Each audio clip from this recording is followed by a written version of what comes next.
ଯୋଉ କୃଷ୍ଣଙ୍କୁ ବସେଇଥିଲା ଆକ୍ରୁର ରଥରେ ସାରା ସର୍ବାଙ୍ଗ କଳା ଆଜ୍ଞା କିନ୍ତୁ ମଉସା ଏବେ କଳା ନାହିଁ ଅଧେ କଳା ଅଧେ ଧଳା କେମିତି ଧଳା ନା କୋଟିଏ ଶରତକାଳୀନ ଚନ୍ଦ୍ରକୁ ନିନ୍ଦା କଲା ପରି କୃଷ୍ଣଙ୍କ ମୁହଁ ମୁଖ ଉଜ୍ଜଳ ଗୋରା ଦେହ ଅଦ୍ୟ ଆଷାଢର ବର୍ଷଣମୁଖୀ ମେଘ ଖଣ୍ଡ ପରି କାଳିଆ ଗୋଟେ ଲୋକର ମୁହଁ ହେଇଥିବ କଳା ଦେହ ହେଇଥିବ ତାକୁ କାଳିଆ କହିବୁ ଦେହ ହେଇଥିବ କଳା ମୁହଁ ହେଇଥିବ ଗୋରା କି ମୁହଁ ହେଇଥିବ କଳା ଦେହ ହେଇଥିବ ଗୋରା ତାକୁ ଗୋରା କହିବୁ ତାକୁ କଣ କହିବୁ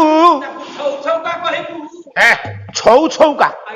ଛଉ ଛଉକା କଣ ବଳଦ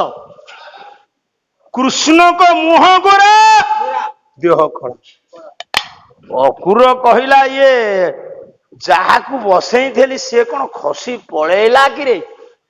ଇଏ କଣ ଆଉ ଗୋଟେ